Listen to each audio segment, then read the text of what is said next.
Manusia boleh berencana, namun pada akhirnya ketentuan Allah juga yang berkuasa. Manusia bisa berangan-angan dan melambungkan keinginannya, namun ia tidak akan mampu mendahului ketetapan Allah yang telah menulis ketentuan sebelum langit dan bumi ini diciptakan. Ketetapan yang dikenal dengan qada dan qadar kemudian direalisasikan di atas dunia ini. Semua hal yang ada dan semua peristiwa yang terjadi di alam semesta ini tidak terlepas dari qada dan qadar Allah. Mulai sejak terciptanya alam semesta sehingga kehancurannya. Orang yang beriman wajib meyakini adanya qada dan qadar Allah. A. Menganalisis dan mengevaluasi makna iman kepada qada dan qadar Allah. 1. Definisi qada dan qadar Allah. Kata qada secara bahasa berarti ketetapan atau keputusan, hukum pemerintah dan peraturan dan undang-undang yang berlaku umum dan hukum-hukum yang mengikat sebab akibat. Sementara qadar secara bahasa jangka atau ukuran, dan secara istilah qadar berarti rencana yang telah diberlakukan oleh Allah sejak zaman azali, baik yang sudah, sedang maupun yang akan terjadi terhadap makhluknya. Pengertian ini dipahami dalam firman Allah Quran Surah Al-Ra'd 13:8. A'udzu billahi minasyaitonir rajim. Bismillahirrahmanirrahim. Allahu ya'lamu ma tahmilu kullu unsa wa ma ta'idul arhamu wa ma tasdad wa kullu syai'in indahu bimiqad. Artinya, Allah mengetahui apa yang dikandung oleh setiap perempuan, apa yang kurang sempurna dan apa yang bertambah dalam rahim, dan segala sesuatu ada ukuran di sisinya. Kesuksesan atau kemenangan bukanlah sesuatu yang tiba-tiba, melain suatu usaha pencapaian melalui perencanaan yang matang. Perencanaan yang matang sangat dipengaruhi oleh sejauh mana ketersediaan informasi dalam memprediksi ke depan. Sementara masa depan tanpa perencanaan yang matang dan ridha Allah adalah mustahil untuk sukses. Olehnya itu, perlu mengkaji lebih dalam lagi bagaimana harus mengatur diri, mengevaluasi diri agar mendapatkan sukses tersebut. Beriman kepada qada dan qadar menuntun seseorang untuk berpikir strategis yang dimulai dengan tujuan akhir, yakni akhir dari segala ikhtiar, berdoa dan bertakwalah kepada Allah dari segala aktivitas merupakan takdir terbaik dari Allah. Takdir Allah merupakan iradah, kehendak Allah. Olehnya itu, takdir tidak selalu sesuai dengan keinginannya makhluknya. Ketika takdir yang dialami tidak menyenangkan atau merupakan musibah, maka hendaklah diterima dengan sabar dan ikhlas. Harus yakin bahwa di balik musibah itu ada hikmah yang terkadang belum mengetahuinya. Yang Allah Maha mengetahui atas perbuatannya. Allah memiliki kekuasaan yang tidak terbatas atas segala yang diciptakannya.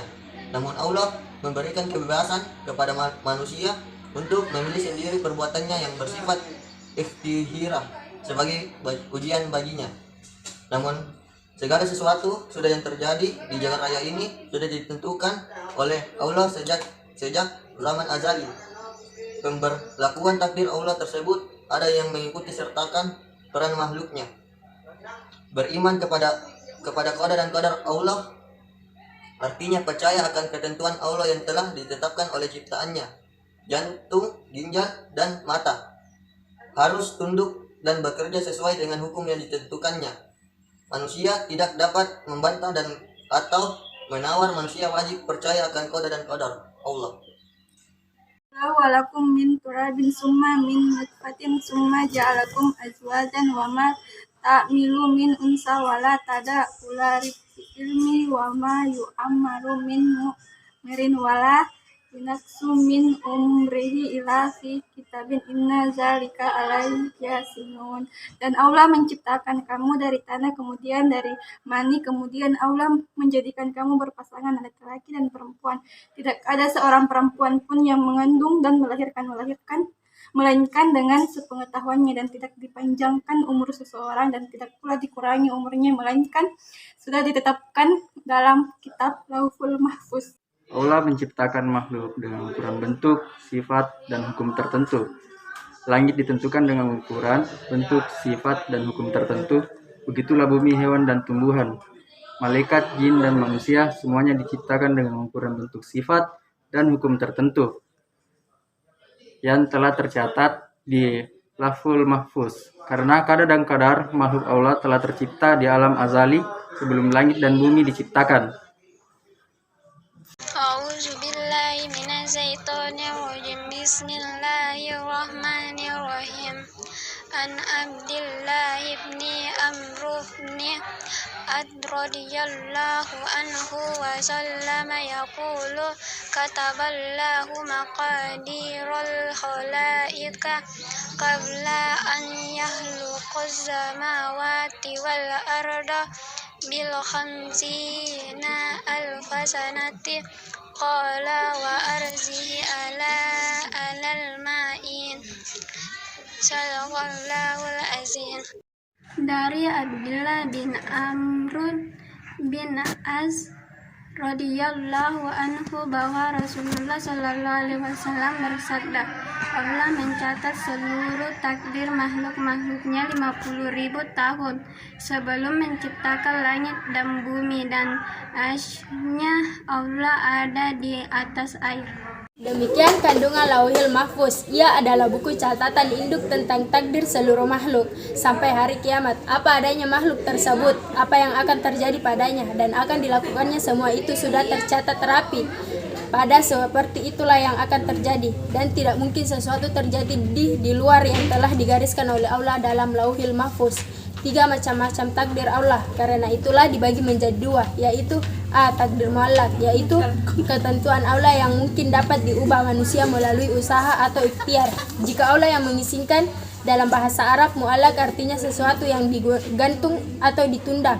Allah menunda pelaksanaan keputusannya dan menggantungkan kepada usaha manusia. Hal ini dijelaskan dalam Quran surah Al-Ra'd ayat 13:11. Lahu mu'aqibatum min baini yadayhi wa min khalfihi yahfazunahu min amrillah innallaha la yughayyiru ma biqaumin hatta yughayyiru ma bi anfusihim wa iza aradallahu biqaumin su'an fala maraddallah wa ma lahum min dunihi min wal. Artinya, dengan adanya takdir muallak, manusia tidak boleh pasrah begitu saja pada nasib. Beriman kepada qada dan qadar bukan berarti hanya pasrah berpangku tangan menunggu takdir dari Allah, tetapi berusaha dengan giat sepenuh hati untuk mengubah nasib. Artinya manusia masih dapat mengupayakan sesuatu yang diinginkannya dengan ikhtiar, misalnya kepandian, kesehatan, kekayaan, dan sebagainya. Takdir mubram adalah ketentuan Allah yang pasti berlaku atas semua manusia tanpa dapat dielakkan lagi walaupun dengan ikhtiar. Misalnya umur, kelahiran, jenis kelamin, dan kematian, ajal. Sudah ketentuan dalam qada Allah, firman Allah dalam Quran surah Al-A'raf surah 7 ayat 34. Wa likulli ummatin ajalun fa iza jaa ajaluhum la yastaghfiruna sa'atun wa la yastaqdimun. Dan setiap umat mempunyai ajal atau batas waktu. Maka ketika ajal telah tiba, maka tidak ada seorang pun yang bisa menunda sesaat dan tidak bisa didahulukan atau dipercepat. Qada dan qadar selalu melingkupi kehidupan manusia sepanjang waktu. Sebagai seseorang muslim, hendaknya manusia yang beriman menyikapi qada dan qadar dengan iman yang teguh.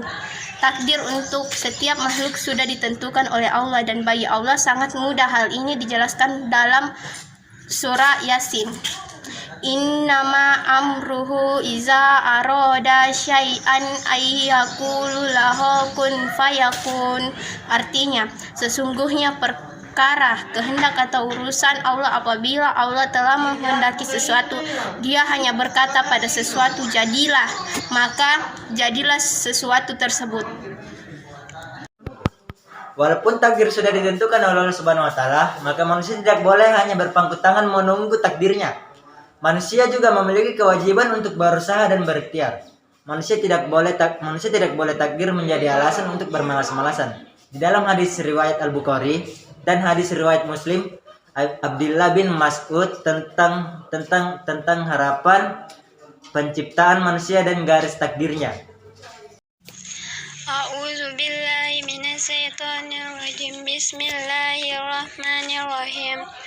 An Abi Abdurrahman Abdullah ibn Mas'ud radhiyallahu anhu haddatsana Rasulullah sallallahu alaihi wasallam wa huwa as-sadiqul masduq. Inna ahadukum yudma'u khalqahu fi batni arba'ina yawman summa yakununa fi zalika alaqatin mithla zalika summa yurzalul malaku fayanfuhu fihi rawha wa yu'maru bi arba'i kalimati bi kitabi rizkihi wa ajalihi wa gomalihi wa sakiya au zaidu fawallazi ilaha gauruhu inna ahadakum laya'malun. Inna ahadakum liya'malu bi'amali ahli jannati hatta yakuna bainahu wa baina illa sira'un fayasbiqu alaihin kitabu faya'malu bi'amali ahlin nar fayadkhuluha wa inna ahadakum liya'malu ahlin nar hatta yakuna bainahu wa baina illa sira'un fayasbiqu alaihin kitab fayamalu bi'amali ahli jannatin fayadkhuluha. Sadaqallahul azim. Dari Abi Abdirrahman Abdillah bin Mas'ura RA telah bercerita pada kami Rasulullah Shallallahu Alaihi Wasallam, dan Rasulullah adalah orang yang jujur dan terpercaya. Sesungguhnya rahim ibunya selama 40 hari berupa mutfah atau sperma, 40 hari kemudian menjadi segumpal daging. 40 hari kemudian Allah mengutuskan malaikat untuk meniupkan ruh kepadanya dan mencatat 4 perkara di dalam kitab yang telah ditentukan, yaitu rezekinya, ajalnya, amal perbuatan, sengsara atau bahagianya. Maka demi Allah yang tidak Tuhan yang layak disembah kecuali Allah, sesungguhnya ada Suatu kalian dikumpulkan penciptanya dalam rahim ibunya selama 40 hari berupa nutfah sperma, 40 hari kemudian menjadi sepengumpulan daging, 40 hari kemudian Allah mengutuskan malaikat untuk meniupkan ruh kepadanya dan mencatat 4 perkara di dalam kitab yang telah ditentukan, yaitu rezeki, ajalnya, amal, perbuatan, sengsara atau bagian. Maka demi Allah yang tidak Tuhan dan layak disembah kecuali Allah, sesungguhnya ada seseorang di antara kalian beramal dengan amal ahli surga sehingga tidak ada jarak antara dirinya dengan surga kecuali hanya sehasta saja, namun ketetapan Allah mendahulunya sehingga ia beramal pada amalan ahli neraka, maka ia pun masuk dengan kecuali hanya hasta saja, namun ketetapan Allah mendahulukan sehingga ia beramal pada amalan ahli surga, maka ia pun masuk ke dalam surga. Berdasarkan hadis tersebut dapat dipahami bahwa Rasulullah SAW telah menjelaskan tentang tahap penciptanya manusia dimulai berupa sperma, darah dan daging selama 120 hari. Kemudian Allah mengutus malaikat untuk meniup ruh ke dalam janin tersebut, juga merintahkan untuk menulis 4 takdirnya, rezekinya, ajalnya, amal perbuatan serta secara dan bahagianya. Ciri-ciri orang yang beriman kepada qada dan qadar Allah. Iman kepada takdir selalu berkaitan dengan 4 hal yang tidak dapat terpisahkan. Keempat ini tersebut sebagai berikut. 1. Optimis. Optimis dalam bahasa Arab disebut husnuzon, berprasangka baik, atau ta'aful, dan kebalikannya adalah pesimis disebut suuzon, berprasangka jelek atau ta'saum. Sikap optimis yaitu yakin bahwa sesuatu yang baik akan terjadi sehingga menjadi harapan positif serta menjadi pendorong dalam berusaha ke arah keberhasilan.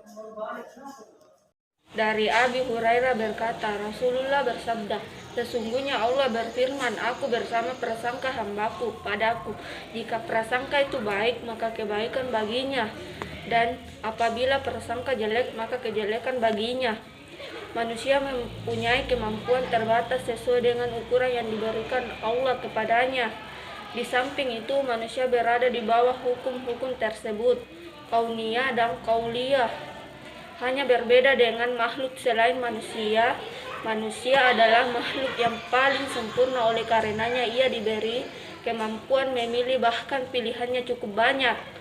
Manusia dapat memilih ketentuan atau kegagalannya, kebahagiaan atau kesengsaraan menjadi orang baik atau tidak. Hal ini dijelaskan dalam KS Al-Kahfi.